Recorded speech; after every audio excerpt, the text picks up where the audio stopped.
I want to say, Your Excellency, that by all standards, Davis is my big brother. I came to know this family first. The first person I met in this family is Reuben. Reuben and I were appointed by PCS to a committee, a task force on devolved government. And for 1 year, we got to know each other with Reuben, a very organized man. And later, you gave me a responsibility to work with Davis when we were putting together URP and TNA.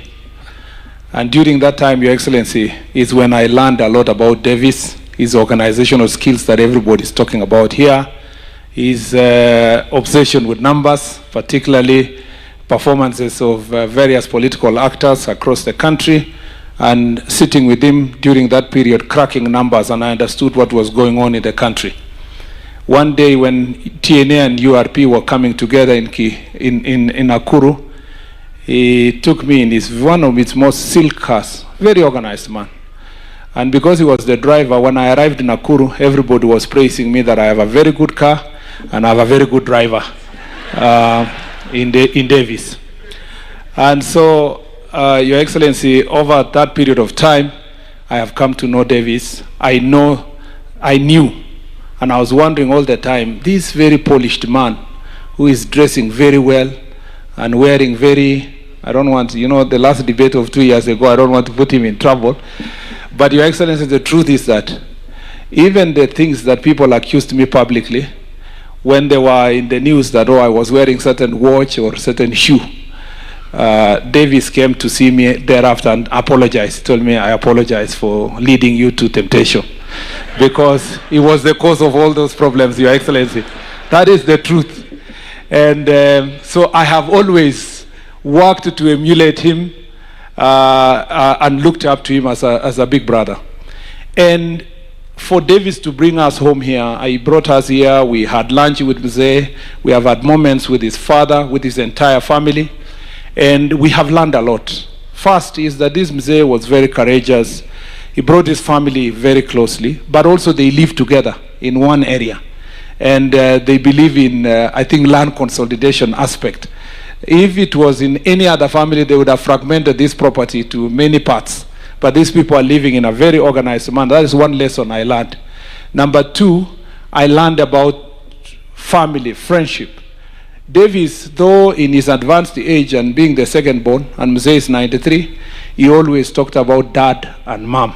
He was very respectful to them, and it shows the level of respect that the entire family has and have in themselves. This is really today a celebration about family values and what family can do and what family can do in contributing to people's lives and how family values can contribute to society. I must say that, Davis, we are standing here as your colleagues in the cabinet. We admire you a lot. We admire your organizational skills. As your brother, I know how you have helped His Excellency the President in many ways, but also in your contribution to the country as a Minister for Petroleum and Energy. And now, when you took over from me as the CS for Roads and Transport, you have done a wonderful job to make sure that our infrastructure sector continues to move forward.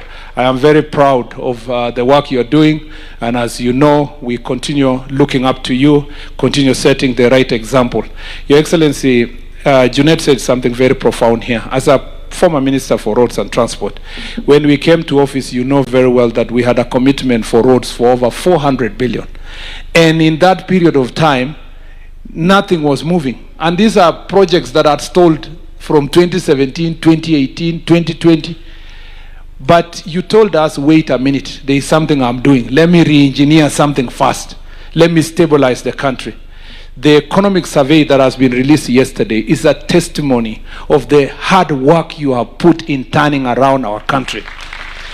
The people who used to work with you before, I remember, and those are the ones who are making a lot of noise out there.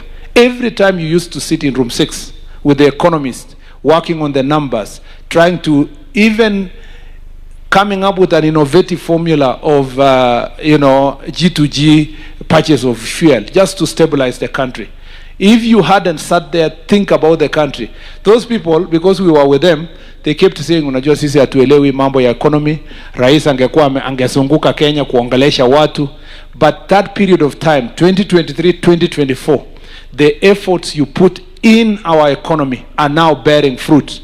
And you have moved this country, Your Excellency, to now the third largest economy in sub-Saharan Africa. And as workers who work closely with you, we are extremely proud of the work you have done. In fact, in the security sector, Your Excellency, the economic survey indicates clearly that there is a reduction of crime by more than 10%, which means that we are moving in the right trajectory because of the investment you have put. And the security sector gets better when the economic sector is working better. We salute you for the work you have done, and we will continue working together with Davis and the other cabinet secretary to support your government to deliver to the people of Kenya. And as I go sit, I must thank all the people whom we are working together. I only forgot to introduce one person I want to introduce before I say it, is the head of public service, Mr. Felix Koskei. Thank you very much for the work you are doing, and all the public servants who are here. Thank you, Your Excellency, and may God bless you. May God bless the family of Davis. May He continue watching over you. May you continue radiating God's grace and God's values to the society, and what your father left to you, may it continue impacting our country. Asanteni sana na Mungu awabariki. Thank you. Thank you, Waziri Murkomen. Murkomen, you touched on the topic of Davis' very elegant dressing, and you know, you and I sometimes